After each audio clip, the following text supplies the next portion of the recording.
அறிவும் அனைவருக்கும் நமஸ்காரம். இப்ப நாம பார்த்து கொண்டிருக்கிற வகுப்பு மனம், அதாவது மைண்ட் சீக்ரெட், மனதை பற்றிய ரகசியங்கள் பார்த்துட்டு இருக்கோம். இந்த மனதை பற்றி நம்ம ஏன் பார்க்கிறோம் அப்படின்னு நம்ம போன வகுப்புல கேள்வி கேட்டோம்.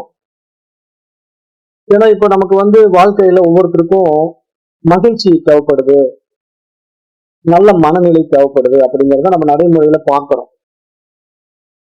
இப்ப போன டைம் நான் என்ன சொன்னேன் அப்படின்னா, இப்ப ஒருத்தர் நீங்க சந்திச்சு பேசும்போது அவர் என்ன மனநிலையில் இருக்கார் அப்படின்னு நீங்க அவரை போய் பார்க்கும்போது, அவர் நான் இப்ப கொஞ்சம் மூட் அவுட்டா இருக்கிறேங்க, இப்ப நான் அவங்களோட பேச முடியாது அப்படின்னு சொன்னாருன்னு வச்சுக்கோங்களேன். அப்ப அவர் மைண்ட் அளவுல ஒரு திடமா இல்ல, சோர்வா இருக்கிறார், அவருக்கு எதுலையுமே இன்ட்ரெஸ்ட் இல்லாம ஒரு மூட் அவுட்ல இருக்காரு. அப்படிங்கிறதுனால நம்ம அவர்கிட்ட எதையும் பகிர்ந்துக்க முடியாது. இப்ப இன்னொருத்தர்கிட்ட பேச போறோம், அவர் நான் நல்ல ஹாப்பி மோட்ல இருக்கேன், வாங்க சொல்லுங்க என்ன பேசலாம் அப்படின்னு சொல்லி அவங்க ரொம்ப ஜாய்ஃபுல் மோட்ல நீங்க சொல்றத கேட்கறாங்கன்னு வச்சுக்கோங்க. அப்ப இந்த வேறுபாடுகள் எப்படி? மனம் இருக்கிற அந்த தன்மை தானே நம்ம பார்க்கிறோம். அப்ப அது எல்லாமே மனதை அடிப்படையாக வைத்து தானே இருக்குது. அப்ப நம்முடைய மனம் எப்படி இருக்கு, அதைத்தான் நம்ம இங்க ஆராய்ந்து பார்க்கும்போது, இப்ப நம்முடைய மனம் மகிழ்ச்சியில் இருக்கா, திருப்தியில் இருக்கா, நிறைவா இருக்கா அப்படின்னு நீங்க ஆராய்ந்து பார்த்தீங்கன்னா உங்களுக்கு நிறைய பதில்கள் கிடைக்கும், உங்க மனதில இருந்தே பதில்கள் கிடைக்கும். ஆனா இந்த ஆராய்ச்சி அப்படிங்கிறது அவ்வளவு ஈஸி கிடையாது. ஏன் அப்படின்னு கேட்டீங்கன்னா, இப்ப பாருங்க, நான் இந்த மனதை பத்தி பாடம் எடுக்கிறேன். இப்ப இந்த பாடத்தை கேட்கிற எத்தனை பேர் ஒருமுகத்தன்மையில கேட்பீங்க அப்படின்னு பாத்தீங்கன்னா ஒரு சிலர் தான். மீதி எல்லோரும் என்ன பண்ணிட்டு இருப்பீங்கன்னா, வேற ஏதோ காரியத்தை செஞ்சுக்கிட்டோ, மைண்ட வேற எங்கேயோ வச்சுக்கிட்டோ, அப்படியே காதுல மட்டும் இந்த விஷயத்தை அப்படியே கேட்டுக்கிட்டு இருப்பீங்க. அப்ப இப்படி இருக்கிறதுனாலதான் உங்களுக்கு வாழ்க்கையில வெற்றி கிடைக்க மாட்டேங்குது. ஏன் அப்படின்னா, மன ஒருமுகப்பாடு இல்லாம ஒரு காரியத்தை செஞ்சீங்க அப்படின்னா அதுல நீங்க வெற்றிக்குன்னு ஜெயிக்க முடியாது.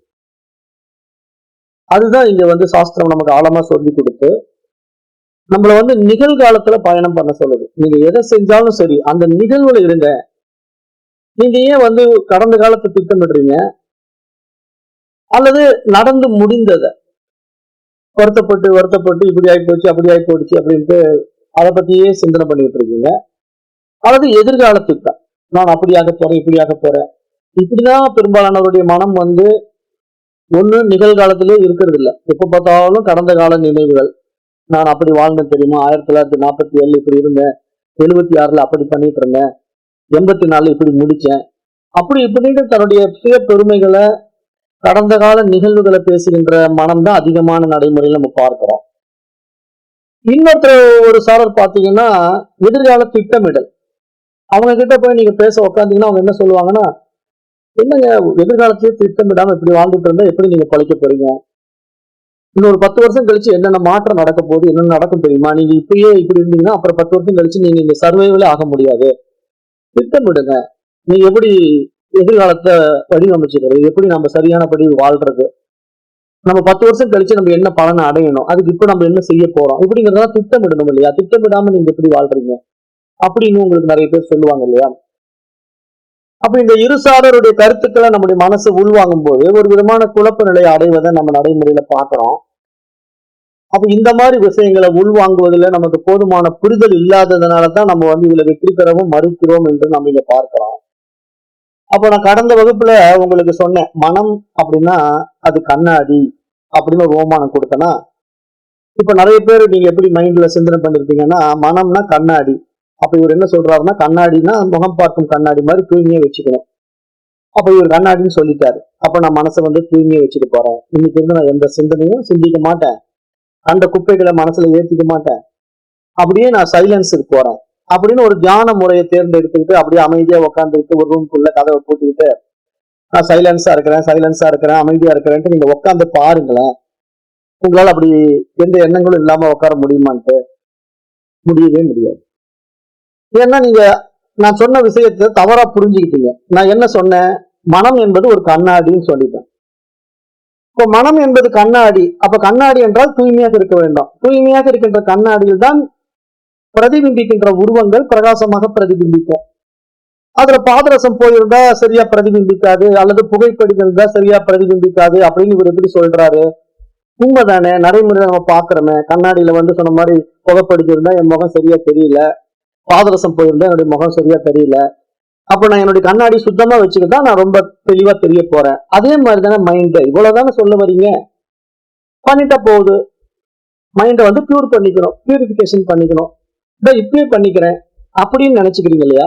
அப்படி பண்ண முடியாது. ஏன் அப்படின்னா, இப்ப கண்ணாடியினுடைய தன்மை என்னங்கிறத நல்லா உள்ள வாங்கிக்கோங்க. ஃபர்ஸ்ட் நான் சொல்ற சப்ஜெக்ட கான்சென்ட்ரேஷன் பண்ணி கேளுங்க. கண்ணாடியினுடைய தன்மை என்ன அப்படின்னா, பிரதிபிம்பிக்கிறது அப்படிங்கிற அடிப்படை தன்மை புரியுங்க. முதல்ல பிரதிபிம்பிக்கிறதுனா எப்படிப்பட்ட விஷயத்தை பிரதிபிம்பிக்குது? கண்ணாடி முன்னாடி நீங்க எதை கொண்டு போனாலும் பிரதிபிம்பிக்கும். உதாரணத்துக்கு இப்ப நான் நீட்டா தலைவாரி ஒரு பட்டையும் கொட்டையும் போட்டு போய் நிக்கிறேன் அப்படின்னா என்ன அதே மாதிரி பிரதிபிம்பிக்கும். நான் தலையெல்லாம் வாராம தலையெல்லாம் களைச்சு போட்டு அப்படியே பேய் மாதிரி போய் நிக்கிறேன், அப்ப அதே மாதிரி கண்ணாடி பிரதிபிம்பிக்கும். அதாவது என்னுடைய உருவம் எப்படி இருக்கோ அதை அப்படியே பிரதிபிம்பித்து காட்டும் கண்ணாடி. அதுல ஒண்ணும் சந்தேகம் இல்லை இல்லையா? அப்ப நீங்க இந்த விஷயத்த நல்லா கண்ணாடியில எடுத்துக்கணும். கண்ணாடியில நீங்க கண்ணாடியுடைய தூய்மை மட்டும்தான் பாக்குறீங்க, பிரதிபிம்பிக்கிற விஷயத்தை நீங்க கவனிக்க மறுக்கிறீங்க. இப்ப பிரதிபிம்பிக்கிற விஷயத்தை கவனிக்க மறுப்பதின் காரணம் என்ன? அது எப்படி பிரதிபிம்பிக்குது? நல்ல விதமா பிரதிபிம்பிக்குதா, கெட்ட விதமா பிரதிபிம்பிக்குதா? நான் நல்லா இருந்தா தானே நல்லா பிரதிபிம்பிப்பேன், நான் சரியா இல்லைன்னா சரியா இல்லாத மாதிரி தானே பிரதிபிம்பிப்பேன். இப்ப நான் வீட்டுல இருக்கிறேன், நான் ஒரு சாதாரணமா ஒரு வேஷ்டி கட்டி ஒரு பனியனோட உட்காந்துருக்கிறேன். நான் கண்ணாடி முன்னாடி போய் நிக்கிறேன், அப்ப நான் பனியனோட உட்காந்துருக்கிறேன். கண்ணாடி அப்படிதான் என்ன காட்டும். அதை விட்டுட்டு நான் அப்படியே நீட்டா ட்ரெஸ் பண்ணி அப்படியே பட்டு ட்ரெஸ் எல்லாம் போட்டு தலைவாரி வெளியே போறதுக்கு இருக்கிற மாதிரி காட்டுமா? அப்படி காட்டாது. அப்ப நான் வெளியே போற மாதிரி மாறணும்னா நான் என்ன பண்ணணும்? போய் நான் ட்ரெஸ் எல்லாம் சேஞ்ச் பண்ணிட்டு நான் வெளியே போறதுக்கான சட்டையெல்லாம் போட்டுக்கிட்டு நான் தலைவாரி அங்க போய் நின்னா கண்ணாடி இப்போ நான் எப்படி இருக்கணும் அப்படி காட்டும். அப்ப இது புரியும் இல்லை உங்களுக்கு? அப்ப இதுல நீங்க என்ன புரிஞ்சுக்கணும் நான் சொல்ல வரேன் அப்படின்னா, இப்ப கண்ணாடி எதை காட்டுகிறதோ அதை அப்படியே பிரதிபிம்பித்து காட்டும். அதன் முன்னாடி எது காட்டப்படுகிறதோ அதை அப்படியே பிரதிபிம்பித்து காட்டும். இப்ப உங்க மனம் எதை காட்டுதுங்க? நீங்க பாருங்க, மனதுக்குள்ள கேள்வி கேளுங்களேன். உங்க மனசு எதை தெரியுமா காட்டுது? இவன் மோசம், அவன் மோசம். பாருங்க, தீபாவளி வந்துருச்சு, இவனுக்கு போனஸ் கொடுக்கணும், அவனுக்கு போனஸ் கொடுக்கணும், இதெல்லாம் ஒரு இது. அவன் பார்த்தாலும் பட்டாசு வெடிச்சுக்கிட்டு நாட்டையே நாரடிக்கிறான். இது ஒரு பிசினஸ்.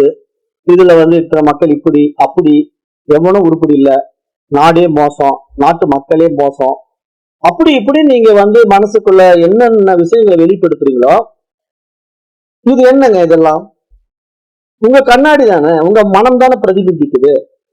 அப்ப நீங்க இந்த மாதிரி விஷயங்களை வெளியே சொல்றீங்க அப்படின்னா உங்களுக்குள்ள இருந்து வெளிப்படுது. அப்படின்னா இன்னொருத்த மோசம், இன்னொருத்த கெட்டவன், இன்னொருத்த அயோக்கியம், அவன் எப்படி, இவன் இப்படி, இவன் சரியில்லை, எல்லாத்துலயும் கலப்படம், போலி, அப்படி இப்படி நீங்க என்னென்ன நெகட்டிவான விஷயங்களை நீங்க மனதுக்குள்ள வெளியே கொடுக்க ஆரம்பிக்கிறீங்களோ அது பூரா நீங்க ஏற்கனவே மனதுல ஏற்றி வைத்துக் கொண்ட விஷயங்கள். அப்ப இதுல எப்படி புரிஞ்சுக்கணும்? கண்ணாடியில் காணப்பட்ட காட்சிகள் அப்ப இப்படிதான் அது கண்ணாடியில தோன்றி இருக்கும் போது இருக்கு, அதை வெளிப்படுத்துது கண்ணாடி. இப்ப புரியும்னு நினைக்கிறேன். கண்ணாடியில எதை நீங்க காட்டுறீங்களோ அதை பிரதிபிம்பித்து காட்டும். நீங்க கண்ணாடியில எதை காட்டி இருக்கிறீங்க? கண்ட விஷயங்களை காட்டி இருக்கிறீங்க, நெகட்டிவான விஷயங்களை காட்டிருக்கிறீங்க. எவனுமே நல்லவில்லை, எவனுமே சரியில்லை, மோசம், சமுதாயமே மோசம், அப்படி இப்படின்ட்டு உங்களுக்கு நெகட்டிவான விஷயம். ஏதோ ஒரு நல்ல விஷயங்கள் ஒருத்தர் சொல்ல வந்தா கூட அவனை சந்தேகத்தோட, இவன் எப்படி என்ன சொல்றாங்க, ஏதோ பேக்ரவுண்ட்ல மணிக்காக ஏதோ பாக்குறான், இவன் ஏதோ பொருளாதார பிரச்சனைக்காக ஏதோ அணுகுறான், இவன் வேற மாதிரி மைண்ட் செட்ல இவன் ஏதோ பண்ண பாக்குறான், அப்படி இப்படி உங்க மனம் என்னென்ன விஷயங்களை சிந்தனை பண்ணுதோ அது பூரா நீங்க தாங்க. ஏன்னா நீங்க தாங்க பிரதிபிம்பிக்கிறீங்க. இன்னொருத்தர் நீங்க என்ன சொல்றீங்களோ அது பூரா நீங்களே. அவன் கெட்டவன்னா நீங்க கெட்டவன், அவன் ரவுடின்னா நீங்க ரவுடி, அவன் அயோக்கியன்னா நீங்க அயோக்கியம். ஏன்னா உங்க மனதுதான் அதை பிரதிபிம்பிக்குது. அதாவது கண்ணாடி முன்னாடி போய் நீங்க நிக்கிறதுனால உங்களைத்தானே கண்ணாடி காட்டும், என்னையா போய் காட்ட போகுது? கண்ணாடி முன்னாடி போய் நிக்கிறது நீங்க. உங்க உருவத்தை கண்ணாடி காட்டுமா, என்னுடைய உருவத்தை கண்ணாடி காட்டுமா? உங்க உருவத்தை தான் காட்டும். அப்போ உங்களுடைய எண்ணங்களினுடைய வெளிப்பாடு, உங்களுடைய சேமிப்பு, உங்களுடைய மனப்பதிவு, அப்ப நீங்க தவறான பதிவை மனதுக்குள்ள பதிச்சுக்கிட்டு இந்த சமுதாயம் மோசம், அவன் மோசம், இவன் மோசம், இப்படி அப்படின்னு என்னென்ன நெகட்டிவான விஷயங்கள் இந்த உலகத்துல நீங்க வெளியே கொடுத்துக்கிட்டே இருக்கிறீங்களோ அது பூரா நீங்க அந்த மாதிரி வெளிப்பட்டுக்கிட்டு இருக்கீங்க. அப்ப இந்த இடம் தான் உங்களுக்கு மிகப்பெரிய ஒரு ஃபெயிலியரை கொடுக்குது. வெற்றியை கொடுக்கவே மாட்டேங்குது. ஏன்னா உன் மதி எதுவோ உன் கதி அதுவே. அஷ்டாவக்ர கீதை. உன்னுடைய மதி எதுவோ உன் கதி அதுவே. அப்ப நீ என்ன நினைச்சுக்கிட்டு இருக்க, நீ எப்படி மனசுல எண்ணங்களை ஏற்றி வைத்துக் கொண்டிருக்காய்? உன் எண்ணம் போல வாழ்வு, உன் மனம் போல வாழ்வு, உன் கண்ணாடியில் தெரிகின்ற உருவம் போல பிரதிபிம்பம். இப்ப புரியும். அப்ப நீங்க மகிழ்ச்சி வேணும் உங்களுக்கு இல்லையா? எல்லோருக்கும் மகிழ்ச்சி தானே வேணும். ஆனா நம்ம மகிழ்ச்சியான விஷயங்களை நாடாம மட்டமான விஷயங்களை நாடிக்கிட்டே இருந்தா எப்படிங்க மகிழ்ச்சி வரும்? வராதுங்கிறோம் நம்ம. ஏன்னா உங்களுடைய எண்ணங்கள் எப்படி பதியப்படுதோ, உள்ள என்ன மாதிரி விசேஷங்கள்ல ஈர்க்கப்படுகிறது, எப்படிப்பட்ட விஷயங்களை மனசு உள்வாங்குதோ அதை தான் பிரதிபிம்பித்து காட்டும். அப்ப இங்க எல்லாமே நெகட்டிவான விஷயங்களை உள்ள எடுத்துக்கிட்டு எனக்கு எல்லாமே நெகட்டிவா நடக்குதுங்க அப்படின்னு நீங்க நினைச்சீங்கன்னா எப்படிங்க நடக்கும்? அப்ப நாம இங்க என்ன சொல்லித்தரோம், மைண்டோட சீக்ரெட் என்ன அப்படின்னா, நீ எது நினைக்கிறாயோ அதுவாகவே ஆக போகின்றாய் தானே. அப்ப நீ மகிழ்ச்சி என்னன்னு, நீ உயர்ந்த ஆற்றல் உடையவனாக நினை, நீ மிகப்பெரிய ஒரு பிரம்மம் என்பதாக பாரு. ஏன் அதை செய்ய மாட்டேங்கிற? உலகத்துல எல்லாவற்றையும் அடையக்கூடிய அற்புத லீலைகளை புரியக்கூடிய மகத்தான அந்த தூய அறிவாக தன்னை பார்க்க வேண்டியதுதானே. ஏன் அதை பார்க்க மறுக்கிறீங்க? மட்டமானவனாவே உங்களை ஃபீல் பண்றீங்க. நான் ஒருத்தர் அடிமையாவே இருக்கணும்னு ஆசைப்படுறீங்க. அப்ப இந்த மாதிரி எண்ணங்கள் உங்களுக்குள்ள பதிய பதிய பதியவை நீங்க அப்படித்தான் மாறி ஆகணும். வாழ்க்கையில எந்த சுபிட்சமும் சந்தோஷமும் வரப்போறது கிடையாது. ஏன் அப்படின்னா உங்க மனதின் தவறான புரிதல் அதை அப்படியே பிரதிபிம்பித்து காட்டும். கண்ணாடியின் தன்மைதான் மனம். அப்ப கண்ணாடி போல தூய்மையாக இருக்க வேண்டும் என்பதனுடைய நோக்கம் என்ன அப்படின்னா, கொடுக்கப்பட்ட விஷயங்களை அப்படியே பிரதிபிம்பித்து காட்டும் தன்மை கண்ணாடியத்தில் இருப்பது போல கொடுக்கப்பட்ட விஷய சுகங்களை மனம் அப்படியே பிரதிபிம்பித்து காட்டும். அப்ப நீங்க எப்படிப்பட்ட விஷய சுகங்களை உள்வாங்கி கொண்டிருக்கின்றீர்களோ அப்படித்தான் உங்கள் வாழ்க்கை முறையும் வெளிப்பட்டு பிரகாசித்து காணப்படும். அப்ப நிறைய பேர் உங்களை கண்டு பயப்படுறாங்க, அவங்க கிட்ட பேச தயங்குறாங்க. அந்தாளா அவன் ஒரு முடம்ப சொல்லுங்க, அந்த ஆளுகிட்ட அவன் பேசுவான், அவங்ககிட்ட போய் பேசினாலே அவன் வளவலன்னு ஆரம்பிச்சிடுவான். 1947 அப்புறம் 74 இப்படியே போட்டு அறுத்து எடுத்துருவான், நம்மளை விட ஆளை விடுப்பா சாமி அப்படின்ட்டு நிறைய பேர் ஓடுறாங்கன்னா என்ன காரணம்? நாம எப்படி அணுகுறோம்? நாம நம்ம கிட்ட இருக்கிற குப்பைகளை கொண்டு போய் கொட்ட பாக்குறோம். அவன் எதிர்வு இருக்கிறவன குப்பை தொட்டி மாதிரி பாக்குறோம். அப்ப அவன் ஒத்துக்குவானா? சுய அறிவு உள்ளவன் எவனாவது அதை பத்தி ஏத்துக்குவானா? ஏத்துக்க மாட்டான்ல.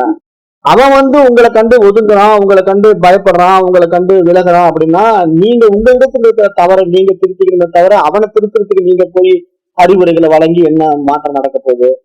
ஒரு மாற்றம் நடக்க போகுது.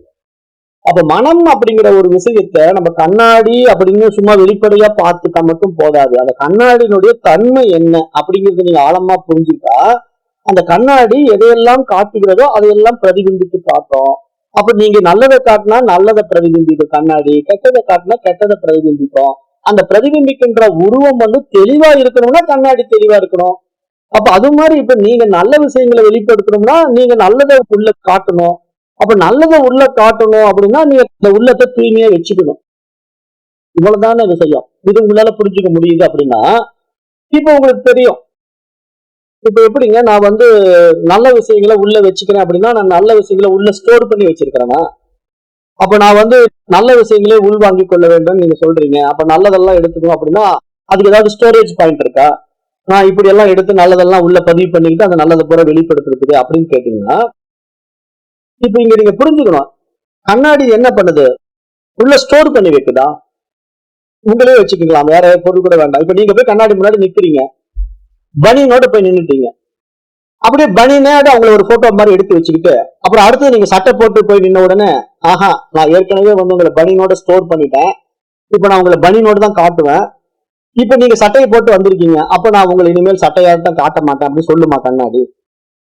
கண்ணாடி என்ன பண்ணும்? தற்காலிகமா நீங்க பனியனோட போய் நின்னீங்கன்னா பனியன் போட்டிருக்கிற மாதிரி காட்டும். அப்புறம் நீங்க போய் சட்டையை போட்டு வந்தீங்கன்னா சட்டையை போட்டிருக்கிற மாதிரி காட்டும். அப்ப அது எதுவுமே அது பதிவு பண்றது இல்ல. அதை புரிஞ்சுக்கிட்டீங்களா? ஃபர்ஸ்ட் கண்ணாடி எதையாவது ஸ்டோர் பண்ணி வைக்குதா? உள்ள எதையுமே ஸ்டோர் பண்ணி வைக்காது. அப்பப்போ அப்படியே ரெஃப்ளெக்ட் பண்ணும், அப்பப்போ அப்படியே பிரதிபிம்பிக்கும். அப்ப மனசும் அப்படிதான், அப்பப்ப அப்பப்போ அதை பிரதிபிம்பிக்கும். அப்பப்போ அதை பிரதிபிம்பிக்கும்னா நீங்க இப்ப எப்படிப்பட்ட எண்ணங்களை நடைமுறைப்படுத்துறீங்க, அப்ப இப்ப கொஞ்ச நாளைக்கு முன்னாடி எப்படிப்பட்ட எண்ணங்களை உள்ள வாழ்ந்துருக்கீங்க, இப்படித்தான் உங்க வாழ்க்கை. அப்ப உங்க வாழ்க்கையில பாருங்களேன், ஒவ்வொரு நிகழ்வும் இன்னைக்கு காலையில விடிஞ்சு எழுந்துட்டு இரவு தூங்க போறதுக்கு முன்னாடி நீங்க எப்படிப்பட்ட எண்ணங்களை எல்லாம் வெளிப்படுத்த ஆரம்பிக்கிறீங்க, நீங்க உங்களையே நீங்க பாத்தீங்கன்னா பெரும்பாலான நெகட்டிவ் எண்ணங்கள் உங்களிடத்துல வெளிப்படுது. எனக்கு உடம்பு சரியில்லை, எனக்கு நோய் வந்துடுச்சு, எனக்கு ஆபரேஷன் போகணும், எனக்கு தலைவலி, எனக்கு அந்த ஒர்க் டென்ஷனு, இப்படி நீங்க பாருங்க, நினைச்சு பாருங்க. ஒவ்வொருத்தருமே அவங்களுடைய பர்சனலாவே பாருங்களேன், பிராக்டிக்கலா பாருங்க. நீங்க காலையில எழுந்த உடனே சந்தோஷமா முதல்ல எழுந்திருக்கிறதே கிடையாது. எழுந்திருக்கும் போதே உங்களுக்கு 1008 பிரச்சனை முன்னாடி நிற்கும். இன்னைக்கு இப்படி பண்ணணும், எவன்டா இந்த வேலைக்கு போவான், காலையில எழுந்து தலைவலி, அவன் இன்னைக்கு போய் அவனை பார்க்கணும், அவன் என்ன சொல்ல போறானோ தெரியல, டென்ஷன் ஜாப் இது சே அப்படின்ட்டு ஒரு வெறுப்பு. அப்புறம் ஏதோ ஒரு தேவையில்லாத விஷயத்துல போய் நம்ம மாட்டிக்கிட்டோம், எப்படியோ பண்ணித்தானே ஆகணும், என்ன வந்தாச்சு, அப்படி இப்படின்ட்டு இந்த மாதிரி நமக்கு என்னென்ன பிடிக்காத விஷயங்களையோ அத்தனையும் மனசுக்குள்ள போட்டுக்கிட்டு நம்ம அதை அப்ளை பண்றோம் இல்லையா. அப்ப அன்றைக்கு பூரா உங்களுடைய லைஃப்ல சந்தோஷமே இருக்காதுங்க. ஏன் அப்படின்னா நீங்க ஆல்ரெடி எழுந்திருக்கும் போதே கெட்ட விஷயங்களை உள்ள போட்டாச்சு. இன்னைக்கு நடக்காது, முடியாது, ஆகாது, இவனை சந்திக்கிறதுனால வேஸ்ட், இவன் எங்க செய்ய போறான், இவன் சொல்றதுக்காக போறேன், நடக்காது அப்படிங்கிற மாதிரியே ஒரு மைண்ட் செட்ல போய் நீங்க அந்த காரியத்தை செய்யும் போது எல்லாமே ஃபெயிலியர் ஆகி அந்த நைட்டு தூங்கும் போது கூட உங்களுக்கு பாத்தீங்கன்னா அன்னைக்கு பூரா ஒர்க் ஸ்ட்ரெஸ் அதிகமாகி ஒரு டென்ஷனோட தூங்க வரும்போது கூட நாளைக்கு விடிஞ்சா திருப்பி இதே வேலைக்கு போகணுமா, என்னடா வாழ்க்கை அப்படின்னு வெறுப்போட போய் தூங்கும் போது அந்த தூக்கமும் வராம புரண்டுகிட்டு, சரி ஏதோ இந்த வேதாந்தத்துல என்னமோ பேசிருக்காரு இருந்தாலும் என்ன கேட்போம் அப்படின்ட்டு அதை ஆன் பண்ண உடனே அடடா இந்த ப்ராஜெக்ட் இருந்தாலும் நாளைக்கு சொன்னா அதை மறந்துட்டேன், அதை முக்கியமா பார்க்கணும், அப்புறம் கேட்டுக்கலாம் அப்படின்ட்டு உடனே அதை தூக்கி வச்சுட்டு உடனே அந்த விஷயத்துக்கு போய் இப்படியே ஒரு வினாடி கூட ஒரு நிம்மதி இல்லாத வாழ்க்கை வாழ்ற மனம் தான் இன்றைக்கு நடைமுறையில நிறைய பேர் இருக்கு. அப்ப ஏன் என்ன காரணம் அப்படின்னு நீங்க ஆராய்ந்து பார்த்தீங்கன்னா, நீங்க நிகழ்காலத்தில் வாழ்வது கிடையாது. நிகழ்காலத்தில் ஏன் வாழ்றது இல்லை அப்படின்னா, இப்ப இன்றைய வாழ்க்கையை வாழாம ஏதோ எதிர்காலத்துல நான் அதை செய்ய போறேன் இதை செய்ய போறேன்னு ஒரு திட்டமிடலும், கடந்த காலத்துல நான் அப்படி செய்தேன் இப்படி செய்தேங்கிற எதிர்பார்ப்போம், அதை நான் சாதிச்சிருக்கிறேங்கிறத வெளிப்படுத்துவதற்கான ஒரு ஆசையும் மனதில் இப்படி நம்மளை அலைக்கழிக்க வைக்கிறது, அல்லல் படுத்துகிறது அப்படின்னு நமக்கு எப்ப புரிய வருதோ அப்போ நம்ம ஒவ்வொரு வினாடியும் வாழ்க்கையில ஆனந்தமாக வாழ முடியும். ஏன்னா மனம் அப்பப்போ இருக்கிற உருவத்தை அழகா பிரதிபிம்பித்து காட்டும். இப்ப நீங்க பனியனோடு போய் நின்னீங்கன்னா பனியனோட காட்டும், நீங்க சட்டையை போட்டு போய் நின்னீங்கன்னா சட்டையோட காட்டும், நீங்க தலையை விரிச்சு போட்டு போய் நின்னீங்கன்னா தலை விரிச்ச மாதிரி காட்டும், தலையை வாரிக்கிட்டு போய் நின்னீங்கன்னா தலை வாரின மாதிரி காட்டும். எதையுமே பதிவு பண்ணி வைக்காது. நீங்க கொஞ்ச நாளுக்கு முன்னாடி தலை வாரின மாதிரி போய் நின்னுட்ட, இப்ப நான் தலையை விரிச்சு போட்டு போய் நிக்கிறேன், ஆனா எனக்கு நீ தலை வாரின மாதிரி எல்லாம் காட்டணும், இப்ப ஏன் தலை விரிச்சு போட்ட மாதிரி காட்டுறேன்னு கண்ணாடி கிட்ட நீங்க கேட்க முடியாது. ஏன் அப்படின்னா அந்தந்த வினாடிகள்ல அந்தந்த பிரசன்ஸ்ல என்ன நடக்குதோ அதை அப்பப்படியே வெளிப்படுத்துகிறது தான் கண்ணாடி. இப்படி புரிஞ்சுக்கணும், மனசை இப்படி புரிஞ்சுக்கிட்டீங்கன்னா தான் நீங்க அப்டேட் ஆக முடியும். நான் புரியுறதுக்காக இந்த மாதிரி ஒரு ஓமானத்தோட உங்ககிட்ட பேசிட்டு இருக்கிறேன்.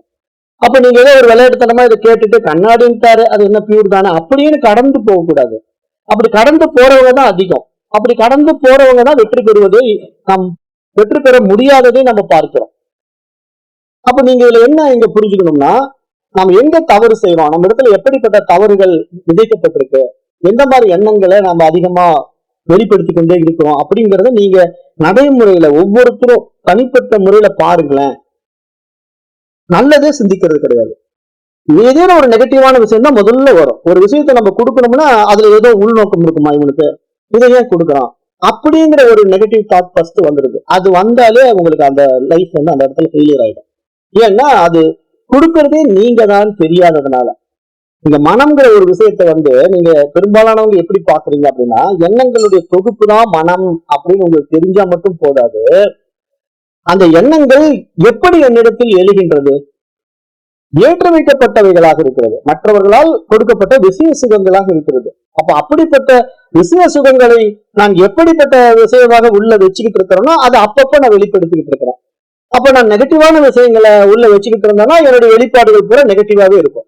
அப்போ நான் நெகட்டிவான விஷயங்களை வெளிப்படுத்தும் போது என்னை சுற்றி எப்படி இருக்கும், எல்லாம் நெகட்டிவான மக்கள் தான் இருப்பாங்க. அப்ப எல்லாமே நமக்கு தகுந்த மாதிரி ஜால்ரா அடிக்க ஆரம்பிச்சிருவாங்க. எப்படின்னா இப்ப நீங்க ஒரு விஷயத்த பேசுறீங்க, அவன் ரொம்ப மோசங்க, அவன் ஐயோக்கு, அவங்ககிட்ட இருக்கீங்க நீங்க பேசுறீங்க அப்படின்னு நீங்க சொல்லி பாருங்களேன், இன்னொருத்த உங்களுக்கு ஜால்ரா அடிப்பான், ஆமா ஆமாங்க அவன் ரொம்ப மோசங்க, அவங்ககிட்ட இருக்கீங்க நம்ம பேசிக்கிட்டு, நீங்க சொல்றது கரெக்ட் தாங்க அப்படின்னு இவன் உடனே உங்களோட சேர்ந்துக்குவான். அப்ப இவன் சேர்ந்த உடனே அவன் இன்னொருத்த வருவான், ஆமா நீங்க சொல்றது கரெக்ட், நான் அதை ஏத்துக்கிறேன் அப்படின்ட்டு அவனும் வருவான். அப்ப இப்படி பாத்தீங்கன்னா உங்களை சார்ந்து உங்களால் ஈர்க்கப்படுபவர்கள் எல்லாருமே எதிர்மறை எண்ணம் கொண்டவர்களாக மாறிவிடுவார்கள். அப்ப எதிர்மறை எண்ணம் கொண்டவர்களாக அவர்கள் மாறுவதற்கு, மாற்றம் அடைவதற்கு காரணம் நீங்க, உங்களுடைய மனோபாவம். அப்ப நீங்க எதை விதைக்கிறீங்களோ அதை தான் நீங்க அறுவடை செய்யணும். இதெல்லாம் ஒரு ஓமானம், உங்களுக்கு புரியறதுக்காக சொல்றோம். நீங்க தேங்காய் விதைய விதைச்சிட்டு மாங்காய் வரலன்னு சொன்னா எப்படிங்க வரும்? விதைச்சது தேங்காய் தானே கேள்வி கேட்போம் இல்லையா? அது மாதிரி நீங்க வெளி விவகாரங்கள்ல ஈடுபட்டது பூரா தவறா ஈடுபட்டுட்டு எனக்கு நல்லதே வரலைங்கன்னா எப்படிங்க வரும்? வராது. அப்ப நம்ம இந்த இடத்துல என்ன புரிந்து கொண்டு நம்ம மனோபாவத்துல மாத்திக்கணும்? நமக்கு மகிழ்ச்சி தேவைங்க. அந்தந்த வினாடியே நான் வாழணுங்க, அந்தந்த வினாடி சந்தோஷமா இருக்கணுங்க. அப்ப அதுக்கு என்னங்க வழி? நிகழ்காலத்துல இன்றைக்கு எனக்கு என்ன நிகழ்தோ அதை அப்படியே நான் ஏத்துக்கிறேங்க, அதை நான் மனப்பூர்வமா செய்யறேங்க, மகிழ்ச்சியா செய்யறேங்க அப்படின்னு நீங்க அந்த செயலை செஞ்சு பாருங்களேன். அது உங்களுக்கு பல மடங்கு திரும்ப கொடுக்கும். கண்ணாடியினுடைய தன்மை என்ன? உள்ள வரது அப்படியே வெளிப்படுது. அப்ப நீங்க அந்த செய்யற இன்வால்மெண்ட், அந்த டெடிகேஷன், அந்த உண்மையான ஆர்வத்தில் நீங்க அதை செய்ய போனீங்கன்னா அது பர்ஃபெக்டா நடக்கும். அந்த ஒர்க் வந்து பர்ஃபெக்டா நடக்கும். அந்த ஒர்க்குடைய அவுட்புட் வந்து நீங்க எதிர்பார்க்காததை விட அருமையா அமையும். அப்ப இதனால் என்ன நடக்கும்? அந்த அவுட்புட்டை பார்த்தவங்க உங்களுக்கு பாராட்டுதல் கொடுக்க ஆரம்பிச்சிருவாங்க. என்னங்க நீங்க இவ்வளவு அருமையா செய்வீங்க, எதிர்பார்க்கவே இல்லை, இவ்வளவு அற்புதமா இந்த ஒர்க்கை முடிச்சு கொடுத்துருக்கீங்க, வெரி வெரி குட், எக்ஸலன்ட் அப்படின்னு சொல்லி நம்மளை பாராட்டும் போது நம்ம மனசு இன்னும் கொஞ்சம் மகிழ்ச்சியா சந்திக்கும். ஏன்னா நம்மள ஒருத்தர் அப்ரிசியேட் பண்றாங்க அப்படிங்கும் போது மனசு வந்து அதை அகமகிழ்வோடு ஏற்றுக்கொள்ளும். அப்படி ஏற்றுக்கொள்ளும் போது நம்ம இன்னும் நல்லா செய்யணும், இன்னும் சிறப்பா செய்யணும் அப்படின்னு நம்ம இன்னும் அதை சிறப்பாக செய்யவே அந்த ஒர்க் வந்து இன்னும் மற்றவர்களால் அங்கீகரிக்கக்கூடிய, பாராட்டக்கூடிய, பெருமைப்படக்கூடிய அளவுக்கு அது மாறி நிற்பதையும், நம்முடைய மனோபாவங்களும் மற்றவர்களை மகிழ்ச்சி படுத்துவதாகவே மாறி இருப்பதையும் நாம நடைமுறையில பார்க்க முடியும். ஏன்னா நாம அதை செய்யும் போது அவங்க நம்மளை வாழ்த்துறாங்க, அவங்க நம்மளை அப்ரிசியேட் பண்றாங்க, நம்மளை மகிழ்ச்சி படுத்துறாங்க அப்படின்னா அது எப்படிங்க நடந்தது? உங்க உள்ள இருந்து வந்த காரியத்தினாலதான் அது நடந்தது. நீங்க செஞ்ச அந்த பர்ஃபெக்ஷன், நீங்க வெளிப்படுத்திய அந்த விதம், நீங்க அணுகிய அணுகுமுறை அவர்கள் அப்படியே உங்களிடத்துல திருப்பி காட்டுனாங்கல்ல. இது உங்களுக்கு புரியறதுக்கு நான் இன்னொரு ஓமான அழகா சொல்லுவேன். நீங்க கண்ணாடி முன்னாடி போய் சிரிங்களேன், அப்படியே ஒரு ஸ்மைல் பண்ணுங்க, அப்படியே ஒரு ரசனையா ஸ்மைல் பண்ணுங்க கண்ணாடி முன்னாடி. அதுல இருக்கிற உருவம் அப்படியே உங்களை பார்த்து அப்படியே அழகா ஸ்மைல் பண்ணும், ரசனையா ஸ்மைல் பண்ணும். நீங்க எப்படி பண்றீங்களோ அப்படியே பண்ணும். இப்ப திடீர்னு நீங்க அந்த கண்ணாடி முன்னாடி போய் கோபமா அப்படியே முறைச்சு பாருங்க, உடனே அந்த கண்ணாடி என்ன பண்ணும்? அப்படியே திருப்பி உங்களை கோபமா முறைக்கும். ஏன்னா இங்க அந்த கண்ணாடியோட தன்மை வந்து இந்த பக்கம் என்ன இருக்கோ அதை அப்படியே பிரதிபிம்பி காட்டுறது தானே. அப்ப நீங்க இந்த பக்கம் ஒரு லைட்டா ஸ்மைல் பண்றதோ, அந்த ஸ்மைல் பண்ற விஷயத்துல ரொம்ப ஒரு சந்தோஷமாகவும் மகிழ்ச்சியாகவும் ஒரு நிறைவாகவும் நீங்க அந்த மகிழ்ச்சியை வெளிப்படுத்தும் போது அந்த கண்ணாடியில் இருக்கிற உருவமும் அதே மாதிரி உங்களை திருப்பி மகிழ்ச்சியை வெளிப்படுத்தும் போது, இப்ப இது ரெண்டு ஒருத்தருக்கு ஒருத்தர் பாக்குறீங்கல்ல அந்த ஸ்மைலி ஸ்பேஸ்ல, உங்களையே நீங்க அந்த ஸ்மைலி ஸ்பேஸ்ல பாக்குறீங்க. அந்த ஃபேஸ் என்ன பண்ணும்? உங்களை மீண்டும் மகிழ்ச்சி படுத்தும். அப்ப இப்படித்தான் கண்ணாடியில தெரிகிற உருவம் எப்படி உங்களுக்கு பிரதிபிம்பித்து உங்களையே உங்களுடைய சுபாவத்தை காட்டி கொடுக்குதோ, அப்படித்தான் உங்களுடைய மனசு வெளிப்பட்டு உங்களுடைய சுபாவத்தை காட்டி கொடுத்துட்டு இருக்கு. அப்ப நீங்க என்ன பண்ணணும்? இந்த உலகத்தை அணுகும் போது மற்றவர்களை பார்த்து நீங்க மகிழ்ச்சியா பேசுங்க, ஸ்மைல் பண்ணி பேசுங்க, சந்தோஷமா பேசுங்க, அவங்களோட அனுசரணையா பேசுங்க, அவங்களுடைய உணர்வுகளை புரிந்து கொண்டு பேசுங்க. அப்ப அது பூரா அப்படியே உங்களிடத்துல பிரதிபிம்பிக்கும். நீங்க அவர்களிடத்துல மகிழ்ச்சி செலுத்தின மகிழ்ச்சி உங்களுக்கு திரும்பி வரும். நீங்க அவர்களிடத்துல காட்டிய அன்பு உங்களுக்கு அப்படியே திரும்பி வரும். நீங்க அவர்களிடத்துல காட்டிய சந்தோஷம் உங்களுக்கு அப்படியே திரும்பி வரும். என்னென்ன நீங்க கொடுக்குறீங்களோ வெளியே அவுட்புட்டா அது அப்படியே பிரதிபிம்பித்து உங்களிடத்திலேயே வெளிப்பட்டு காணும். அப்ப இந்த மகிழ்ச்சிங்கிறது உங்களுக்குள்ள இருக்குது, வெளியே இல்லை அப்படின்னு சொல்றதை நீங்க எப்படி புரிஞ்சுக்கிறீங்க அப்படின்னா, ஏதோ நமக்குள்ள ஒரு ஸ்டோரேஜ் பாக்ஸ் இருக்கு, அதை நான் வந்து மகிழ்ச்சியை பூரா அதுக்குள்ள போட்டு மூடி வச்சிருக்கிறேன், அப்பப்போ வேணுங்கும் போது எடுத்து அவுட்புட்டை கொடுத்துக்கலாம் அப்படின்னு நினைக்கிறீங்க. உங்களுக்குள்ள இருக்கிறது தான் உலகமா வெளிப்பட்டுக்கிட்டு இருக்கு. அப்ப வெளிப்பட்டுக்கிட்டு இருக்கிறதே நீங்க தான் அப்படிங்கிறது தான் இந்த கான்செப்ட். இந்த மனம்ங்கிற ஒரு விஷயத்த வந்து நம்முடைய சாஸ்திரம் சொல்ற மாதிரி வேறு யாரும் எந்த மேற்கத்திய நாடுகள் இருக்கிற தத்துவவாதிகளும் சொல்லவே கிடையாது. ஏன் அப்படின்னா மைண்டுங்கிற ஒரு விஷயத்த நம்முடைய மகா ஞானிகள் எப்படி நமக்கு புரிய வைக்கிறாங்க அப்படின்னா, அந்த மனம்ங்கிறது பல பரிமாணங்கள்ல பயணம் பண்ணக்கூடியதா இருக்கு. அந்த மனம் என்பது வந்து புத்திங்கிற ஒரு நிலையில நன்மை தீமைகளை பகுத்தறியக்கூடியதா இருக்கு. அப்புறம் அதுவே என்ன பண்ணுது, மனம் புத்திக்கு அப்புறம் சித்தம் என்ற நிலையில அந்த பதியப்பட்ட விஷயங்களை எல்லாம் நடைமுறைக்கு கொண்டு வருவதற்காக ஒரு சேமிப்புவும் வச்சுக்கிட்டு இருக்கு. அப்ப அந்த சித்தம்ங்கிற நிலையை கடந்து அது இன்னும் மேல்நிலை பரிமாணத்தை அடையும் போது அகங்காரமா மாறுது. ஏன்னா அது இவ்வளவு விஷயங்களை உள்ள வாங்கி சேகரிக்க சேகரிக்க அது என்னுடையது எனதுங்கிற அபிமானத்தின் காரணமா அகங்காரம் உண்டாகிறது. அப்ப அந்த அகங்காரம் வந்து நானுங்கிற ஒரு ஈகோவா மாறுறதுனால இப்ப அந்த மைண்டே என்ன பண்ணுதுன்னா தன்னை உருவகப்படுத்திக்குது நான் அப்படின்ட்டு. அப்ப அந்த ஈகோ தான் இங்க அகங்காரமா மாறி மனம், புத்தி, சித்தம், அகங்காரம் அப்படிங்கிற இந்த ஸ்டெப் பை ஸ்டெப்பா நம்முடைய மனதனுடைய பரிமாணத்தை வந்து நமக்கு மகான்கள் விளக்கி அங்க அகங்காரம் வந்து எந்த மாதிரி அகங்காரம் நம்ம இடத்துல இருக்கு அப்படிங்கிறத நம்ம விசாரம் செய்து பார்க்கும்போது, மனதில் ஏற்றிக்கொண்ட எண்ணங்களை விவேகத்தினால விசாரித்து பார்க்கும்போது நாம எப்படிப்பட்ட தவறான எண்ணங்கள் எல்லாம் விதைச்சிருக்கிறோமோ அதை பூரா நம்ம முதல்ல தூக்கி எறியணும். அப்ப தூக்கி எறியணுங்கிறதுக்காக நீங்க எப்படி உட்காந்து டெய்லி பிராக்டிஸ் பண்ணி அப்படியே ஒவ்வொன்னா தூக்கி எறியறதா அப்படின்னா அது நடக்காது, அது நடக்கவும் முடியாது. ஏன் அப்படின்னா அது பிராக்டிக்கல் டிஃபிகல்டிஸ் என்ன அப்படின்னா, இப்ப நீங்க 50 வருஷமா எத்தனையோ எண்ணங்களை உள்ள ஏற்றி இருப்பீங்க. இப்ப நீங்க ஒரு 5 நாள்ல அதை பூரா நீக்கணும்னா எப்படிங்க முடியும்? 50 வருஷமா சேர்த்து வச்சிருக்கிற ஒரு விஷயத்தை 5 நாள்ல மனசுல இருந்து வெளியே எடுத்துட முடியுமா? அதுக்கு ஏதாவது பயங்கரமான தியானம் முறை இருக்கா? பவர்ஃபுல் தியானம், அந்த தியானம் இந்த தியானம் ஏதாவது ஒரு தியானம் எல்லாம் கொடுத்து உங்களை அப்படியே பயங்கரமா மாத்திட முடியுமானா ஒண்ணும் நடக்காது. அதனால இப்ப இந்த இடத்துல உங்களுக்கு என்ன புரிதல் வரணும் அப்படின்னா, நீங்க பழைய பதிவுகள் எல்லாம் நீக்க முடியாது, நீக்க வேண்டிய அவசியம் கிடையாது. நீங்க இப்ப நிகழ்காலத்தை வாழ்க்கையை வாழ பாருங்க.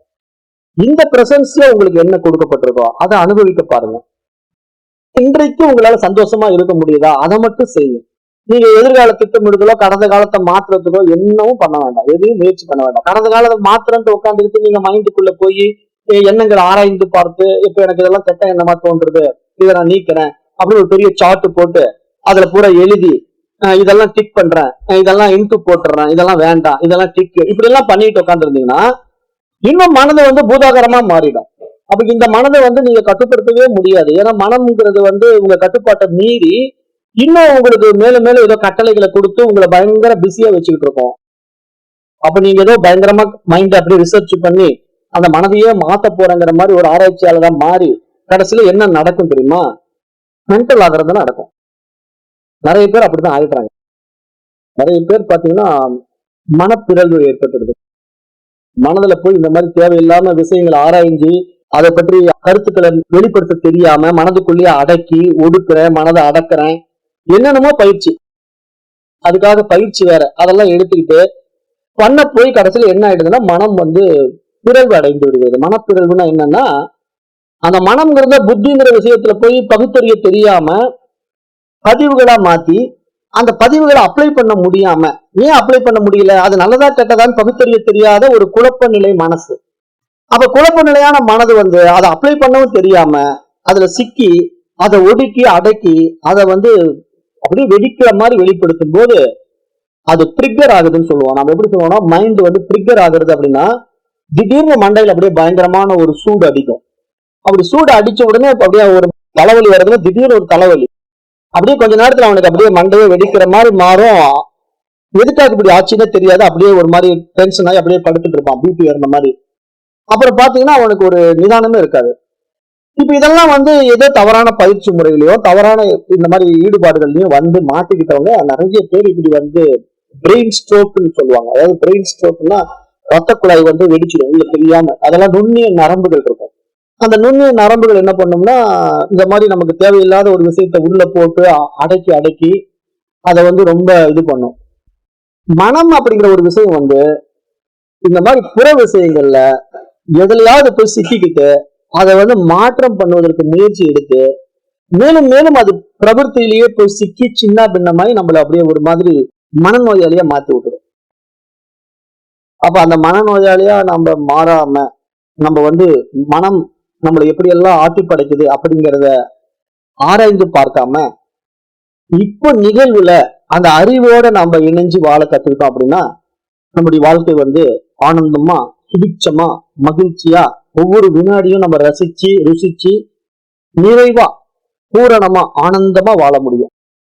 அப்படித்தான் மகான்களும் ஞானிகளும் வாழ்றாங்க. இதுதான் உண்மையான மன மகிழ்ச்சிக்கான சீக்ரெட். அதாவது மனம் எப்ப மகிழ்ச்சியா இருக்கும் அப்படின்னா நிகழ்வுகள் இருந்தா மட்டும்தான் சந்தோஷமா இருக்கும். நீங்க வேற எதுல கொண்டு போனாலும் அது சிந்திக்க ஆரம்பிச்சிருச்சுன்னா சிக்கல்ல உண்டு பண்ணிக்கும். அப்ப அதனாலதான் நான் உங்களுக்கு எல்லாம் எப்படி பெரும்பாலும் சொல்லி கொடுக்குறேன் அப்படின்னா, நீங்க நிகழ்வுல வாழ்றதுங்கிறது அப்பப்ப நீங்க என்ன செஞ்சுட்டு இருக்கீங்களோ அதை ரசிச்சு ருசிச்சு செய்யுங்க. நான் உதாரணத்துக்கு கடந்த வகுப்புல கூட சொன்னேன், சாப்பிடும்போது சாப்பாட்டுல ஞாபகம் வச்சு சாப்பிடுங்க, அந்த சாப்பாட்டுடைய சுவைய ருசிங்க. ஆனா சாப்பிடும்போது டிவி பார்த்துக்கிட்டே சாப்பிடாதீங்க அப்படின்னு நான் சொல்றேன். ஆனா எவ்வளவு பேர் அதை ஃபாலோ பண்றீங்க? யாருமே ஃபாலோ பண்றது இல்ல. ஏன்னா நம்ம சாப்பிட உட்காந்தாலே ஒரு வெட்டி அரட்டை அடிக்கிற மாதிரி ஒரு 4 பேர் சேர்ந்து உட்காந்து சாப்பிடுறதும். இப்ப ஆபீஸ் அட்மாஸ்பியர் அப்படிதான். ஒரு லஞ்ச் பீரியட் வந்துருதுன்னா எல்லாரும் லஞ்ச் பாக்ஸ் எடுத்துட்டு போய் ஒரு டேபிள் உட்காந்தோம்னா ஒருத்தருக்கு ஒருத்தர் அரட்டை அடிச்சுக்கிட்டு, இவன் விஜய் அப்படி பண்ணா, கமல் இப்படி பண்ணா, ரஜினி அப்படி பண்ணா அப்படின்னு சினிமா கதை பேசிக்கிட்டு அப்படியே நம்ம சாப்பிட்டுக்கிட்டு இருப்போம். ஆனா அந்த சாப்பாடெல்லாம் நமக்கு உள்ள போனதா, சத்தா மாறுதானா? மாறாது. ஏன் அப்படின்னா நீங்க நிகழ்வுல இல்ல. நீங்க ஏதோ ஒரு எதிர்கால வாழ்க்கையை பத்தியோ அல்லது கடந்த கால விஷயங்களை பத்தியோ கலந்துரையாடிக்கிட்டு நீங்க பாட்டு சாப்பாடை உள்ள தள்ளிட்டு இருக்கீங்க. அப்ப அது என்ன நடக்குதுன்னா ஒரு அனிச்சை செயல் மாதிரி நடக்கும். அதாவது சாப்பிடுறேன், நானும் சாப்பிடுறேன், ஏதோ வயிறுக்கு ஒரு பசிக்கு உணவு உள்ள தள்ளுறேன், அவ்வளவுதான். அப்படிங்கிற மாதிரி நீங்க உள்ள தள்ளிட்டு வந்துடலாம். ஆனா அந்த உணவு உங்களுக்கு ஆரோக்கியத்தை கொடுக்குமானா? எப்படி ஆரோக்கியத்தை கொடுக்கும்? நீங்க நிகழ்வுல வாழல. நீங்க நிகழ்வுலயே அந்த விஷயத்தை என்ஜாய் பண்ணவே இல்லை. அப்ப இந்த மாதிரி போகிறதுனால மனம் என்ன பண்ணும்னா உங்களை மனநோயாளியா மாத்தும், உடல்ல நோயாளியா மாத்திடும். ஏன்னா அது நிகழ்வுல வாழ விரும்பாததுனால உங்களை அப்படி மாற்றம் பண்ணி சிந்தனை பண்ண சிக்கலை அதிகப்படுத்தி அந்த சிக்கல்களை விடுவிக்க முடியாத ஒரு ஸ்டேஜ்ல அது அப்படியே பர்ஸ்ட் ஆகிறது தான் இங்க நிறைய பேருக்கு மனப்பிறழ்வு அப்படிங்கிற ஒரு நிலைக்கு கொண்டு போய் விட்டுடும். அதுல நிறைய பேர் ஆன்மீகத்துல வந்தவங்க இந்த மாதிரி ஆகிருக்கிறாங்க. அதனாலயே நிறைய பேர் ஆன்மீகத்துக்கு வருவதற்கு பயப்படுறாங்க. ஏன்னா இப்போ நிறைய பேர் சொல்லுவாங்க, நீ ஆன்மீகம்னா பார்த்துப்பா, மென்டல் ஆயிடாத, அதை சொல்றேன் இதை சொல்றேன், அதை தியானம் பண்றேன் அதை பண்றேன், இதை பண்ணி கடைசியில் நீ மரக்கரண்டு தெரிய போற, நீ உண்மையிலேயே ஆன்மீகவாதியா மாற போறது கிடையாது, மர கலந்து போக போகுது, அதான் நடக்க போகுது அப்படின்னு நிறைய பேர் சொல்லுவாங்க. அப்புறம் உண்மையிலேயே ஆன்மீகவாதிகளை நிறைய பேர் மர கலந்து போனவங்களதான் பாக்குறாங்க. அதே மாதிரி உண்மையிலேயே நிறைய ஆன்மீகவாதிகள் மறை கலந்து போனவங்களதான் இருக்கிறாங்க. அதை நம்ம நிறைய இடத்துல பாக்குறோம்ல. ஆன்மீகவாதிகள் நீங்க நிறைய பேர் திருவண்ணாமலையில அங்க இங்கன்னு போய் நீங்க பாருங்களேன், அப்படியே பேன்னு நின்றுட்டு இருப்பான். அவன் ஆன்மீகவாதிம்பாங்க. அவனுக்கு ட்ரெஸ்ஸே போட தெரியாது, அவர் தான் சித்தரும்பான். அப்புறம் அப்படியே பிச்சைக்கார மாதிரி எல்லாம் வாயில சொல்லி ஒழிக்கிட்டு இருக்கோம், என்னமோ அவனுக்கு எது பண்றதுன்னு தெரியாம இருக்குமா, அவன் தான் பெரிய மகான் அப்படின்னு இந்த உலகம் பார்க்கும்.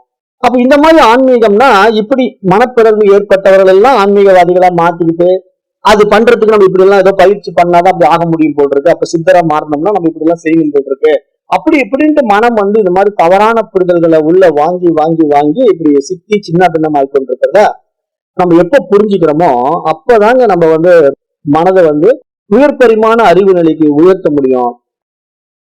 மனம் கடந்த அந்த அறிவு நிலையில பிரகாசிக்க முடியும். அப்ப அந்த பிரகாசம் என்பது நாம் ஏற்றி வைக்கப்பட்ட எண்ணங்களிலிருந்து வெளிப்படுகின்ற விஷயம் கிடையாது, அது அறிவினரிலிருந்து வெளிப்படுகின்ற விஷயமாக இருக்கும். அப்ப அது ஒரு பர்ஃபெக்ஷனா இருக்கும், ஒரு பியூரிபிகேஷனா இருக்கும், அவ்வளவு ஒரு தூய்மையாக இருக்கும். அப்ப அதுதான் நமக்கு ரியலாவே அந்த கண்ணாடியில பிரதிபலிக்கின்ற விஷயம். அப்ப அதை நம்ம எப்படி கண்ணாடி ஓமானத்தோட புரிஞ்சுக்கும் போது நான் உங்களுக்கு பேசுறேன் அப்படின்னா, இப்ப நீங்க கண்ணாடி முன்னாடி போய் அழகா நிக்க விரும்புவீங்களா, அப்படியே எல்லாம் முடியெல்லாம் கழிச்சு போட்டுக்கிட்டு அப்படியே ஒரு மோசமா போய் நிக்க விரும்புவீங்களான்னு பாருங்களேன். மோசமா நிக்க விரும்ப மாட்டீங்க. மோசமா போய் நின்ன உடனே என்னடா நம்ம இவ்வளவு மோசமா இருக்கிறோம், உடனே போய் ஃபேஸ் வாஷ் பண்ணிட்டு ஒழுங்கா தலையை வாரி முகத்துக்கு பவுடர் போட்டு பொட்டு வைக்கணும், அப்பதான் நம்ம பார்க்க நீட்டா இருக்கும் அப்படின்னு உங்க உள்ளுணர்வு சொல்லும் இல்ல.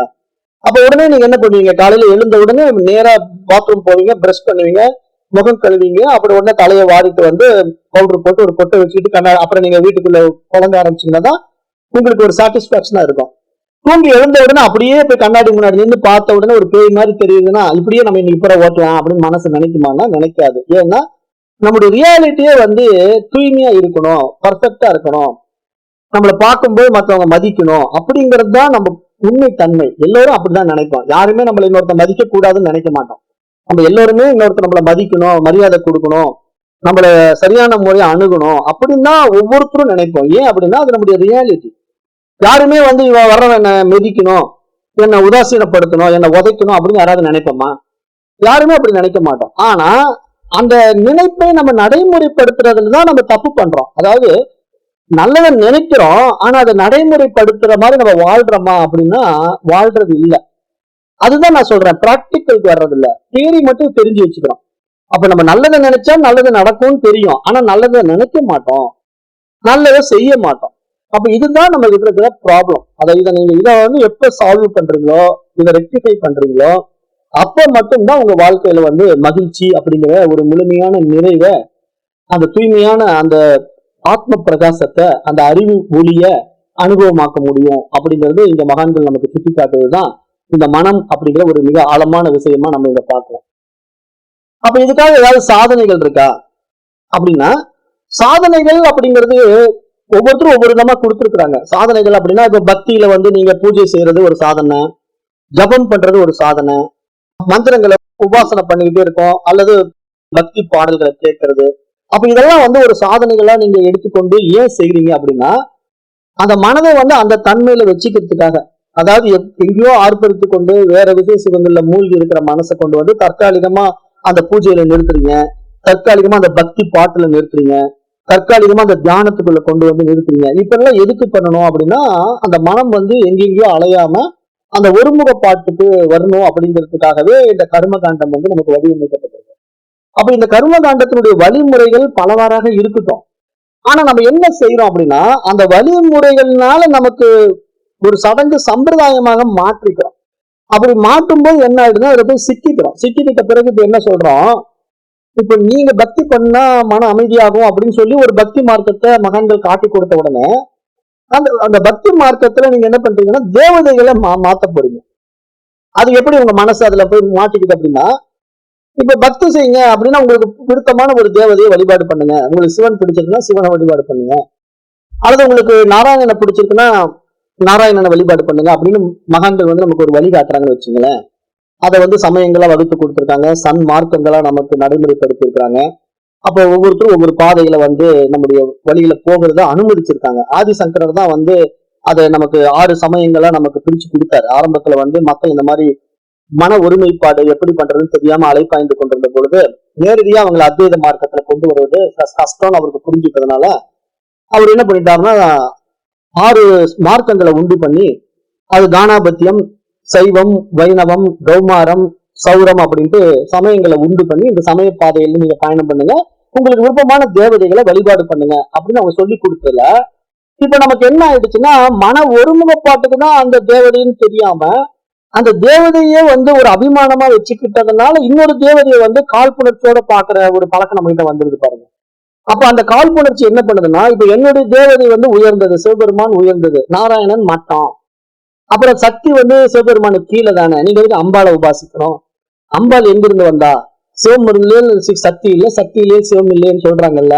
அப்ப சிவபெருமானை மட்டும் நீங்க வழிபட்டா போதும், அம்பாளை வழிபட வேண்டியது இல்லை, ஏன்னா சக்திக்கு வந்து சிவனுக்குள்ளேயே அடக்கம், அப்படி இப்படின்னு நம்ம ஏதோ ஒரு புற விஷயங்களை உள்ள வாங்கிட்டு அந்த சடங்கு சம்பிரதாயம், அந்த பக்தி, அந்த நோக்கம் வந்து விட்டுட்டோம். பாத்தீங்களா, நோக்கத்தை விட்டுட்டோம்.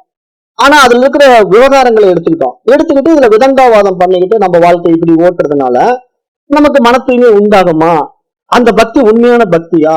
அந்த பக்தினால நம்ம அடைய வேண்டிய இலக்கை அடைய முடியுமா அப்படின்னு நீங்க விசாரணை பண்ணி பாத்தீங்கன்னா நடக்கவே நடக்காது. ஏன் அப்படின்னா, நீங்க உண்மையா பக்தியினுடைய நோக்கம் என்னன்னா மன ஒருமுகப்பாட்டுக்காக மட்டும்தான். அது ஏதேனும் ஒரு தேவதையை உபாசனை பண்ணா மனம் அந்த ஒரு தேவதையின் மேல நிற்கும் போது அந்த இடத்துல ஒருமுகப்பட்டு பழகுது இல்ல, அப்படி ஒருமுகப்பட்டு பழக பழக பழக அந்த தேவதையே நான் தான் காட்டி கொடுக்கும். அந்த இடத்துல அது ஒரு தீவிர தன்மையில ஒரு தீவிர நாட்டத்துல போக போக போக போகத்தான் அந்த ஒருமுகப்பாடு வந்து தன்னுள்ள இருந்து வெளிப்பட்டு பிரகாசிக்கிற அந்த கண்ணாடியா மனம் வந்து அந்த அறிவை வெளிப்படுத்தி பிரகாசித்து காட்டும். அதை தவிர நீங்க வந்து அதுல காழ்ப்புணர்ச்சியை உண்டு பண்ணிக்கிட்டு தேவதைகளை மாத்திக்கிட்டு அப்புறம் அதுலயே குழப்பங்கள் அடைஞ்சுக்கிட்டு இப்படி எல்லாம் பக்தியில போறதுதான் இப்ப நம்ம வந்து என்ன சொல்றோம்னா, இந்த பக்தி முறை வந்து மூட பக்தியாக மாற்றப்பட்டு விட்டது. அப்ப இது எதற்காக இந்த பக்தி, எதற்காக இந்த தியானம், எதற்காக இந்த ஜபம் அப்படிங்கிற அடிப்படை விஷயங்களையே நம்ம விட்டுட்டோம். அடிப்படை விஷயங்களையே விட்டுட்டு ஆர்ப்பாட்டமான விஷயங்களுக்குள்ள போய் சிக்கிக்கிட்டோம். அப்ப ஆர்ப்பாட்டமான விஷயங்கள்ல என்ன, இப்ப ஆயுத பூஜை நான் இப்படி போடுறேன், நீ அப்படி போடுற, நான் பாரு உன்னை விட கிராண்டா இருக்கையில காஸ்ட்லி மாலை வாங்கி போட்டேன், நான் பாரு நீ என்ன பொறி எவ்வளவுக்கு வாங்கின, ஒரு 100 ரூபாய்க்கு பொறி வாங்கிட்டு வந்து பூஜை போடுற, நான் பாரு 1000 ரூபாய்க்கு வாங்கியிருக்கேன், அப்புறம் நீ என்ன கடலை உருண்டை வச்சியா, நான் பாரு கடலை உருண்டை வச்சிருக்கிறேன், நீ எள்ளுருண்டை மறந்துட்ட பாரு. இப்படிதான் பக்தி போயிட்டு இருக்கு. அப்ப இது பக்தி அல்லன்னு நான் சொல்றேன். ஏன் அப்படின்னா இதெல்லாம் மைண்டினுடைய பிளே. அதாவது ஏதோ இவன் சிறப்பா செய்யற மாதிரியும் அவன் சிறப்பு இல்லாம செய்யற மாதிரியும், இவன் சிறப்பா செஞ்சுட்டா இவனுக்கு என்னமோ எக்ஸ்ட்ரா பெனிஃபிட் கிடைக்கிற மாதிரியும், அவன் சரியா செய்யாதனால அவனுக்கு அந்த பெனிஃபிட் இல்லாம போற மாதிரியும் மைண்ட் பிளே பண்ணிட்டு இருக்கு. பட் உண்மையிலே இந்த 2 பேருமே அவங்களோட இலக்கை அவங்க அடைய போறது கிடையாது. ஏன்னா இவன் பயங்கரமா சிறப்பா செஞ்சுட்டான் அப்படின்னு உடனே இவன் அந்த மனதை உணர்ந்து அந்த அறிவா பிரகாசிக்க போறானா? நடக்காது. அவன் என்னன்னு தெரியாம தாறுமாறா செஞ்சு அவன் பக்தியில உயர் பரிமாணத்தை அடைஞ்சு அவன் அந்த தெய்வீக அறிவை வெளிப்படுத்தி பிரகாசிக்க போறானா? நடக்காது. ஆக 2 பேருக்குமே புரிதல் இல்லை. அப்ப புரிந்து கொண்டவர்களுக்கு இங்க என்ன நடக்கும்னா, நிகழ்வுல இன்றைக்கு நாம என்ன செய்யறோம் அதை சிறப்பா செய்யணும். நம்மளால என்ன முடியுமோ அதை திருப்தியா மனப்பூர்வமா 4 பேருக்கு கொடுக்கணும் அப்படிங்கிற மனோபாவத்தோட அதை நீங்க படையல் போடணும். படையல் போட்ட பிறகு நீங்க அதை மனப்பூர்வமா கொடுக்கணும். அது உங்களால என்ன முடியுமோ அதை கொடுக்கும்போது உங்களுக்கு அது பல மடங்கு திரும்ப கிடைக்கும். ஏன்னா இது இந்த மாதிரி சடங்கு சம்பிரதாயங்களுடைய நோக்கம் என்ன அப்படின்னா, அந்த நேச்சருடைய ரியாலிட்டியை உங்களுக்கு புரிய வைக்கணும். இப்ப நீங்க ஒரு பக்தி மார்க்கத்துல போய் ஒரு வழிபாடு பண்ண உடனே அங்க ஒரு நைவேத்தியம் பண்றீங்க கடவுளுக்கு முன்னாடி. அந்த நைவேத்தியம் பிரசாதமா மாறுது. அந்த பிரசாதத்தை எடுத்து 4 பேருக்கு கொடுக்கும் போது அது 4000 மடங்கா பெருகும். ஏன் அப்படின்னா நேச்சர் எப்படி இருக்கு அப்படின்னா, நீங்க ஒரு விதையை விதைச்சீங்கன்னா அது மரமா மாறி பல ஆயிரக்கணக்கான விதைகளை திரும்ப கொடுக்கும். அப்ப நீங்க மனப்பூர்வமா ஒரு பக்தியில ஈடுபட்டு அதை இறைவனுக்கு நைவேத்தியமா வைக்கும் போது இறைவனே நேரடியா சாப்பிட போறது கிடையாது. நான் ஏற்கனவே சொல்லிட்டேன், நீங்க சிவபக்தனா இருக்கலாம், சிவபெருமானை விட்டுட்டு வைணவ பக்தனா பெருமாள் பக்தனா இருக்கலாம். ஆனா அந்த பக்தியின் காரணமா அப்படியே பெருமாள் இறங்கி பக்தா நீ இன்னைக்கு வைத்த உணவு எனக்கு அருமையா இருந்தது, டேஸ்ட் சூப்பர், சக்கரை மட்டும் கொஞ்சம் கம்மியா போட்ட, இன்னும் கொஞ்சம் தூக்கலா போட்டிருக்கலாம் அப்படின்னு அவர் கமெண்ட் கொடுப்பாரான்னா கொடுக்க மாட்டார். அப்ப இங்க நீங்க உண்மையான அந்த பக்தியின் அர்ப்பணிப்பு கடவுளுக்கு போய் சேரணும் அப்படின்னா நீங்க நைவேத்தியமா வச்ச அந்த பிரசாதத்தை எடுத்து மற்றவங்களுக்கு அர்ப்பணிக்கிறீங்க பாருங்க, கொடுக்குறீங்க பாருங்க. அவங்க சாப்பிடுறதுனால இறைவன் சாப்பிடுறான். அப்ப அவங்க அந்த உணவை எடுத்து சாப்பிட்டு அருமையா இருந்ததுங்க நீங்க கொடுத்த பொங்கல், அவங்க கிட்ட இருந்து ஒரு ஃபீட்பேக் கிடைச்ச உடனே உங்க மனசு சந்தோஷம் அடையுது. அதை நல்லா செஞ்சிருக்கேன் போல் இருக்கு நீங்க பொங்கல், அந்த அம்மா ரொம்ப அருமைன்னு சொல்றாங்க, அந்த ஐயா ரொம்ப சூப்பர்னு சொல்லிட்டாரு, அப்ப இனிமேல் நம்ம இன்னும் இதை சிறப்பா செஞ்சு அடுத்த பூஜை இன்னும் அற்புதமா செஞ்சு காட்டணும் அப்படின்ட்டு நம்ம ஒவ்வொரு வழிபாடுகள்லயும் அக்கறையும் அந்த அருமையான அந்த ஆர்வத்தையும் காட்டவே நேச்சர் என்ன பண்ணும் உங்களுக்கு, இன்னும் நீங்க அடுத்த முறை அந்த நைவேத்தியம் வைக்கும் போது கடலை உருண்டை மிஸ் பண்ணிட்டீங்க, எள்ளு உருண்டை மிஸ் பண்ணிட்டீங்க, அந்த மாலை கொஞ்சம் பொருளாதார சிக்கல்ல கம்மியா வாங்கி போட்டீங்க பூ, அப்ப உடனே அடுத்த முறை உங்களுக்கு பல மடங்கு அப்படியே கொண்டு கொடுக்குறோம். எப்படி கொடுக்கணும்னு தெரியாது, எங்க இருந்தா உங்களுக்கு பணம் வரும், திடீர்னு பாத்தீங்கன்னா அந்த பூஜையை ரொம்ப சிறப்பா செஞ்சுருவீங்க, இன்னும் பல பேருக்கு அதை நீங்க டிஸ்ட்ரிபியூட் பண்ற அளவுக்கு உங்களுடைய அந்த லெவல் கூடி இருக்கிறத பார்க்கலாம். அப்ப இது எப்படி நடந்ததுன்னா இயற்கை இப்படித்தான் நடக்கும். இயற்கை பொறுத்த வரைக்கும் 1 விதைச்சா 1000 மடங்கு திருப்பி கொடுக்கும். அப்ப இது எப்படி நடக்கும், அதேதான் மனசே தான் நடக்கும். மனசனுடைய தன்மை என்ன அப்படின்னா அதை உள்வாங்கி வெளிப்படுத்தும் போது பல மடங்கு பிரகாசமாக வெளிப்படுத்துதான் அறிவினுடைய தன்மை. அதுக்குதான் நான் ஒரு எக்ஸாம்பிள் உங்களுக்கு சொன்னேன். ஒரு டார்ச் வெளிச்சத்தை நேரடியா போட்டீங்கன்னா அது சும்மா செவுத்துல பட்டு அப்படியே ஒரு வெளிச்சத்தை அளவா கொடுக்கும். ஆனா அதை கண்ணாடியில படுற மாதிரி போட்டீங்கன்னா கண்ணாடியில பட்டு அது ரெஃப்ளெக்ட் ஆகி அந்த ரூம்ல பார்த்தீங்கன்னா அந்த ரூம் பூரா வெளிச்சமா இருக்கும். என்ன வித்தியாசம் நேரடியா போடுறதுக்கும் அந்த கண்ணாடியில பட்டு பிரதிபிம்பிக்கிறதுக்கும் அப்படின்னா, கண்ணாடியினுடைய தன்மை பல மடங்கு அந்த கொடுக்கப்படுகின்ற விஷயத்தை விரிவுபடுத்தி காட்டும் தன்மை கொண்டது. அப்ப அந்த மாதிரி ஒரு தன்மையில இப்ப நீங்க நானே ஒரு மனமே ஒரு கண்ணாடின்னு புரிஞ்சுக்கிட்டீங்க அப்படின்னா, அப்ப அந்த மனதுல நீங்க நல்ல விஷயங்களை விதைச்சிட்டீங்கன்னா உங்களுடைய வாழ்க்கை பூரா நல்லதாவே இருக்கும். உங்களை சுத்தி நல்லதே நடக்கும். உங்களை தேடி வர்றவங்க எல்லாம் நல்லவங்களா இருப்பாங்க. ஒவ்வொரு விஷயமும் அப்படியே உங்களுக்கு மிராக்கலா இருக்கும், ஆச்சரியமா இருக்கும். அணுகுமுறைய எப்படி இப்படி நடக்குது, எப்படி இப்படி ஆச்சரியமா இருக்கேன்னு சொன்னீங்கன்னா நீங்களே தான் பிரகாசிச்சுட்டு இருக்கீங்க. அவங்க மூலமா நீங்களே தான் பிரகாசிச்சுட்டு இருக்கீங்க. அப்ப இந்த பிரகாசம் எப்படி அப்படிங்கறதுதான் நம்முடைய சாஸ்திரம் புரிய வைக்கிறது. எப்படி புரிய வைக்கிறதுன்னா, இங்க நீ தனி மனம் கிடையாதுப்பா, நீ சிந்தனை பண்ணிட்டு இருக்கிறதோ நீ நடத்திட்டு இருக்கிறதோ நீ இண்டிவிஜுவல் பாடின்னு நினைச்சு இண்டிவிஜுவல் மைண்ட் நினைச்சு நீ இந்த விவகாரத்துக்குள்ள இருக்கிற. ஆனா உண்மையில இது ஒட்டுமொத்த ஈஸ்வர மனம், ஈஸ்வர சித்தம் அப்படின்னு சொல்லி அந்த ஈஸ்வரனுடைய பிரகாசம், அந்த எல்லையற்ற அந்த சூரியனுடைய ஒளி. ஈஸ்வரன்னா உங்களுக்கு புரியுற மாதிரி அதை விளக்கம் கொடுக்குறேன். ஈஸ்வரன் எப்படி இருப்பான்னு நீங்க கன்ஃபியூஸ் ஆக வேண்டாம். ஒரு சூரியன் எப்படி இருப்பான், பவர்ஃபுல்லான வெளிச்சத்தை வெளிப்படுத்தி கொண்டிருப்பான். அப்ப பவர்ஃபுல்லான வெளிச்சத்தை வெளிப்படுத்தி கொண்டிருக்கிற சூரியனுடைய ஒளியானது பூமியினுடைய எல்லா பகுதிகளிலும் விழுந்துகிட்டு இருக்குது. ஆனா அப்படி விழுந்துகிட்டு இருக்கிற ஒளியானது அந்த பூமிக்குள்ள சும்மா விழுந்துட்டு இருக்கு. எந்த இடத்துல அந்த ஒளி பட்டு பிரதிபிம்பிக்கும், நீர்நிலைகள்ல பட்டு பிரதிபிம்பிக்கும், கண்ணாடிகள்ல பட்டு பிரதிபிம்பிக்கும். அப்ப பிரதிபிம்பிக்கும் போது பாத்தீங்கன்னா அந்த இடத்துல ஒரு அதிகப்படியான வெளிச்சத்தை பார்க்கலாம். அந்த மாதிரி பிரதிபிம்பிக்கக்கூடிய இடத்துல வந்து ஒரு பிரகாசமான வெளிச்சத்தை பார்க்கலாம். அங்க ஏதோ கண்ணாடி வச்சிருக்காங்க, கிளாஸ்னால ஏதோ செய்யப்பட்டிருக்கு, அல்லது அங்க ஏதோ நீர்நிலை இருக்கு, அந்த இடத்துல பாத்தீங்கன்னா ஒரு பிரைட்னஸ் அதிகமா இருக்கும். அப்ப எப்படி அது சாத்தியம்? அந்த அது ரிஃப்ளெக்ட் ஆகிற இடத்துக்கு அப்படி ஒரு தன்மை இருக்கு, அந்த மீடியம்க்கு அப்படி ஒரு தன்மை இருக்கு. அதை வந்து உபாதின்னு சொல்லும் சாஸ்திரம், வந்து அதை உபாதின்னு சொல்லும். அந்த உபாதி தான் இப்ப நம்மளுடைய மைண்ட். அப்ப நம்ம மைண்ட் என்ன பண்ணுதுன்னா அந்த தூய அறிவு பிரகாசிப்பதற்கான ஒரு கருவி. அப்ப அந்த கருவி என்ன, எந்த அளவுக்கு தூய்மையா இருக்கோ அந்த அளவுக்கு அந்த அறிவை வெளிப்படுத்தி பிரகாசிக்க முடியும். அப்ப அந்த பிரகாசிக்கிற அந்த அறிவு வந்து தடையில்லாம பிரகாசிக்கணும்னா அது தூய்மையாக இருக்கணும். தூய்மையாக இருக்கணும்னா ஒண்ணுமே இல்லாம இருக்கணும் அப்படின்னு நினைச்சுக்க கூடாது. ஏன்னா அது வந்து சூன்யம், வெற்றிடம், வெறுமை அப்படிங்கிற மைண்டுக்கு போயிடக்கூடாது. ஏன்னா அது ஒரு அறிவு.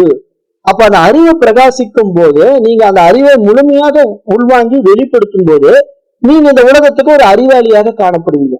அப்ப உங்ககிட்ட வந்து பேச வர்றவங்க நீங்க ஏற்கனவே பேசும்போது ஓடுனாங்க பாருங்க, 1947ன்னா ஐயோ 47க்கு ஆரம்பிச்சிட்டாங்க அப்படின்னு ஓடுனாங்க பாருங்கல்ல, அவங்க எல்லாம் இப்போ ஐயா நீங்க ஏதோ சொல்ல வரீங்க சொல்லுங்க, அம்மா நீங்க ஏதோ சொல்ல வரீங்க சொல்லுங்க அப்படின்னு தானா உங்களை கேட்டு வருவாங்க. ஏன் அப்படின்னா நீங்க அன்னைக்கு பேசிக்கிட்டு இருந்ததெல்லாம் வீண் வார்த்தைகள், அதாவது உங்ககிட்ட இருந்து பிரகாசிக்கல. நீங்க அடைந்த அனுபவங்களையும் எவனோ அடைந்த அனுபவங்களையும் நீங்க ஷேர் பண்ணிட்டு இருந்தீங்க. இப்ப உங்ககிட்ட இருந்து பிரகாசிக்கும் போது அது வெளிப்படுகின்ற அந்த தன்மை இந்த உலகம் உங்களை திரும்பி பார்க்கும். உங்ககிட்ட ஏதோ ஒரு விசேஷத்தன்மை இருக்கு, உங்ககிட்ட ஏதோ ஒரு ஆழமான அற்புதங்கள் இருக்கு. அவர்கிட்ட பக்கத்துல போனாலே அவர் ஏதோ ஒண்ணு புரிய வைக்கிறாரு, ஏதோ நம்ம கிட்ட இல்லாத ஒரு சக்தி அவர் இடத்துல இருக்கிறதுன்னு நம்ம பார்க்க முடியும். அது வந்து வைப்ரேஷன் சொல்றதா, ஆறான்னு சொல்றதா, என்ன வேணா பேர் வச்சுக்கோங்க. ஏன்னா இதெல்லாம் உங்க மனப்பதிவு தானே. இது ஆறான்னு நீங்க பேர் வச்சுக்கிட்டு என்கிட்ட இல்லாத ஆறா அவர்கிட்ட இருக்கு, என்கிட்ட இல்லாத வைப்ரேஷன் அவர்கிட்ட இருக்கு அப்படின்னா நீங்க வச்சுக்கிட்டாலும் தப்பு இல்லை. ஆனா உண்மையிலே இருக்குல்ல. அப்ப இருக்கிறதுனாலதான் அவர் உங்ககிட்ட இருந்து மாறுபட்டு பிரகாசிக்கிறாரு. அப்ப அந்த பிரகாசம் அவரிடத்துல எப்படி நடந்தது? இந்த புரிதல் அவர்கிட்ட வந்ததுனால நடந்தது. அதாவது இந்த தன்மை அவர்கிட்ட வந்ததுனால, மனம்ங்கிற தன்மையை உண்மையா புரிஞ்சுக்கிட்டதுனால, அந்த மனம் வந்து கொடுப்பதை அப்படியே வெளிப்படுத்தும் தன்மை கொண்டது என்பதை புரிந்து கொண்டதுனால, எப்படிப்பட்டதை கொடுக்க வேண்டும் என்று புரிந்து கொண்டதுனால, நல்லதை எல்லாம் கொடுத்து நல்லதை எல்லாம் வெளிப்படுத்தும் போது அது பல மடங்கு உங்க மூலமாக வெளிப்படும். அப்ப உங்களுக்குள்ள போன ஒரு விஷயம் 1000 விஷயமா வெளியே வரும். அப்படி வெளிவரும்போது இந்த உலகம் உங்களால மகிழ்ச்சியை அடையும். அந்த மகிழ்ச்சி உங்களை மகிழ்ச்சி படுத்தும். ஏன்னா இதுல எந்த மாற்று கருத்துக்கும் இடமே கிடையாது. அதுக்கு உங்களுக்கு புரியுற மாதிரி ஒரு உதாரணம் சொல்றேன். இப்போ நீங்க வந்து ஒரு வீட்டுல சமையல் செய்றீங்க, நல்லா சமைச்சிட்டீங்க, சாப்பாட்டுல எல்லாம் டேஸ்ட் எல்லாம் கரெக்டா போட்டுங்க, கொண்டு போய் சாப்பாடு உங்க வீட்டுல போடுறீங்க, வீட்டுக்காரருக்கு உங்க வீட்டுல வந்து கெஸ்ட்டுக்கு. அவங்க சாப்பிடுறாங்க, ரொம்ப அருமையா இருக்குமா, ரொம்ப டேஸ்டா இந்த குழம்பு வச்சிருக்கீங்க, இது எப்படின்னு கொஞ்சம் சொல்லி கொடுங்க, எங்க வீட்லயும் என் சம்சாரத்துக்கு சொல்றேன் அப்படின்ட்டு உங்க வீட்டுக்காரோட ஃப்ரெண்டு கேட்கிறாரு. அப்புறம் கூட வந்தவங்களும் இது மாதிரி நான் இது சாப்பிட்டதே இல்லை, ரொம்ப டேஸ்டா பண்ணிருக்கீங்க அப்படின்னு அவங்க சொல்லி சாப்பிட கொஞ்சம் எச்சாவே சாப்பிடுறாங்க. நீங்களும் நல்லா சந்தோஷமா போடுறீங்க. இப்ப உங்களுக்கு என்ன நடக்கும்னா மனம் மகிழ்ச்சி அதிகமாகும். நம்ம செஞ்சதை இவங்க அப்ரிசியேட் பண்றாங்க, நம்மள வந்து நல்லா செஞ்சிருக்கோம்னு புகழ்றாங்க. அப்ப நம்ம இன்னும் நல்லா சிறப்பா செய்யணும் அப்படின்னு நீங்க அவங்க மூலமா அந்த ஃபீட்பேக்கை வாங்கிட்டு நீங்க அந்த செயல் நடைமுறைப்படுத்தும் போது அது இன்னும் பல மடங்கு உங்களுக்கு ரிட்டர்ன் கொண்டு வந்து கொடுக்கும். பாத்தீங்களா, அதுதான் உங்களுடைய ரியல் மகிழ்ச்சி. நீங்க வந்து செஞ்சு நீங்களே சாப்பிட்டு அனுபவிக்கிறதுல மகிழ்ச்சி. அப்ப உங்களுக்குள்ள இருந்து மலர்றது அப்படிங்கிறது என்னன்னா, உங்ககிட்ட இருந்து மலர்ந்து வெளிப்பட்டு உங்ககிட்டயே பிரகாசிக்கும். அதுதான் இந்த இறைத்தன்மை, ஈஸ்வரத்தன்மை அப்படின்னு சாஸ்திரம் நமக்கு புரிய வைக்குது. அது நாம எப்படி இருக்கிறோமோ அப்படி வெளி உலகம் நம்மளை வெளிப்படுத்தி காட்டும். அப்ப அதை நீங்க நல்லா இங்க உள்ள வாங்கி, இப்ப இந்த மனம் அப்படிங்கிற ஒரு விஷயத்துல கண்ணாடிங்கிறத ஒரு மேலோட்டமா கடந்து போகாம அந்த கண்ணாடியினுடைய உண்மை தன்மை எப்படி இருக்குன்னு புரிஞ்சுக்கிட்டு அதை நீங்க மனதோட ஒப்பீடு செய்து நடைமுறைப்படுத்தும் போது உங்க வாழ்க்கை வந்து மிகப்பெரிய ஒரு வெற்றி பெற்ற வாழ்க்கையாக, பூரண திருப்தி, அமைதி, ஆனந்தம், அப்படிப்பட்ட ஒரு நிறைவான வாழ்க்கையாக மாறும். அப்ப இதை வந்து சாந்தோக்கிய உபனிஷத்து அதை சொல்லுது எப்படின்னா, ஆயதனத்தை அறிந்தவன் உண்மையிலேயே தன் மக்களின் ஏற்பியாகிறான், மனம் உண்மையிலேயே ஏற்பியாகின்றது அப்படின்னு ஒரு தமிழ் வார்த்தையில அதை டிரான்ஸ்லேட் பண்ணி சொல்லுது. எப்படி சொல்லுதுன்னா, ஆயதனம் அதாவது இங்க எது பிரகாசிக்கணுமோ அந்த பிரகாசத்தை வெளிப்படுத்துவதற்கான ஒரு உபாதியாக இந்த மனம் இருக்குது. அப்படின்னா அந்த பிரகாசிக்கின்ற விஷயத்தை சரியானபடி பிரகாசித்து விட்டா அந்த பிரகாசம் அந்த மனதிலிருந்தே வெளிப்பட்டது போல தோன்றினாலும் அதனால கிடைக்கின்ற பலன் வந்து அந்த வெளிச்சத்தினால் அடைந்தவர்கள் எல்லாம் நிச்சயமாக அந்த கண்ணாடினால் தான் கிடைத்திருக்கிறது என்று மகிழ்ச்சி அடைவார்கள். அதுதான் உங்களுக்கு நடக்க போகுது. இப்ப நீங்க அந்த தூய அறிவை தான் பிரகாசிக்க போறீங்க. ஆனா அந்த பிரகாசம் உங்க மூலமா தான் பிரகாசிக்க போகுது. அதுக்கு ஒரு மீடியம் தான் நீங்க, அதுக்குதான் உங்க மனசு, அதுக்குதான் உங்க உடம்பு. ஆனா இது வெளிப்பட்டு அப்படி வெளியே வெளிச்சத்தை கொடுத்ததுனால பலன் அடைந்தவர்கள் உங்களதான் பாராட்டுவாங்களே தவிர உங்களுக்கு பின்னாடி எது கொடுத்ததுன்னு தெரியாதுல்ல அவங்களுக்கு. அப்படிதான் இந்த உலகம் இயங்கிட்டு இருக்குன்னு நல்லா புரிஞ்சுக்கணும். அது எப்படி உங்களுக்கு சூட்சமா புரியணும்னா இன்னும் ஒரு மெத்தட்ல சொல்றேன். இப்ப கண்ணாடியில நான் வெளிச்சம் போடாம டைரக்டா டார்ச் லைட் போட்டேன், அந்த ரூம்குள்ள இருக்கிறது எனக்கு தெரியல. அப்புறம் நான் கண்ணாடி மேல இந்த டார்ச் லைட் அடிச்சேன், அந்த கண்ணாடியில இருந்து வந்த வெளிச்சத்தினால அந்த ரூம்குள்ள இருக்கிற பொருள் எல்லாம் தெரியுது. இருட்டா இருந்த அந்த ரூம்குள்ள கண்ணாடியில பட்டு பிரதிபிம்பிச்ச உடனே எனக்கு எங்க சோஃபா இருக்கு, எங்க அந்த டைனிங் டேபிள் வச்சிருக்கேன் அப்படிங்கறத அந்த இருட்டுல பார்க்க முடியுது கண்ணாடியில பட்ட டார்ச் வெளிச்சத்தினால. அப்ப இங்க எனக்கு பெருமை என்ன? அந்த கண்ணாடினால தானே. கண்ணாடியில அடிச்சதுனால எனக்கு எல்லாம் தெரிஞ்சிருக்குங்க. நான் நேரடியா செவுத்துல அடிச்சிருந்தேன்னா ஒரு இடத்துல தானே அடிக்கும். அங்க என்ன இருக்கு? டேபிள் மட்டும் இருக்குன்னா டேபிள் மட்டும் நான் பாத்துட்டு இருப்பேன். இந்த பக்கம் டைனிங் டேபிள் இருக்கிறதா அல்லது அந்த பக்கம் சோஃபா இருக்கிறதா எனக்கு தெரியாம போயிடும். ஆனா கண்ணாடியில அடிச்சதுனால எனக்கு என்ன பெனிஃபிட்டுங்க? அந்த இடத்துல இருக்கிற பொருள் தெரிஞ்சுது, ரிஃப்ளெக்ட் ஆகி எல்லாமே தெரிஞ்சுது. அப்ப இங்க எனக்கு கண்ணாடியில பட்டு பிரதிபிம்பிக்கிறது சூப்பருங்க. அப்ப நான் அப்படி பாக்குறது தான் நல்லது அப்படின்னு நான் எப்படி ஃபீல் பண்றேன், அதனால நான் சந்தோஷம் அடைகிறேன். அப்படிதான் உலகம் உங்க மூலமா இந்த விஷயத்தை வெளிப்படுத்தும் போது சந்தோஷம் அடையும், உங்களை பாராட்டும், உங்களை போற்றும், உங்களை வணங்கும். இப்படிலாம் யாருக்கு நடக்குது தெரியுமா? மகான்களுக்கு நடக்குதுங்க. அவங்கதான் மகான்கள். ஏன்னா அவங்க மூலமா பிரகாசிக்கிறதுனால நாம அவங்க கிட்ட போய் சரண்டர் ஆகிறோம். ஏதோ நம்ம கிட்ட இல்லாத ஒரு விசேஷத்தன்மை அவர் இடத்துல இருக்கு, அவர் மூலமா இவ்வளவு அற்புதங்கள் நடக்குது, ஆனா எனக்கு அது நடக்கல அப்படின்னு நம்ம நினைக்கிறதுக்கு என்ன காரணம்னா நம்மள அப்டேட் பண்ணாததுதான் காரணம். அப்ப நம்ம அப்டேட் பண்றதுலதான் இங்க மனம் அந்த உயர் பரிமாண அறிவை எட்டியதற்கு அடையாளம் அப்படின்னு இங்க சாஸ்திரம் சொல்றத உங்களுக்கு இப்படி இன்றைக்கு உங்களுக்கு எந்த அளவுக்கு புரிஞ்சுக்க முடியும். உங்களுடைய மனோபாவத்துல நீங்க உண்மையிலே செய்யக்கூடிய செயல் விளைவுகள் மன ஒருமுகப்பாட்டுக்கு எப்படி பயன்படும், அந்த ஒருமுகப்பாட்டின் நோக்கத்தினால நீங்க அடைய வேண்டிய இலக்கு என்ன, இது உங்களுக்கு ஓரளவுக்கு தெளிவா புரிஞ்சிருக்கும். அதாவது மனசுங்கிறது ஒரு விஷயத்தை அப்படியே கண்ணாடி மாதிரி காட்டும்.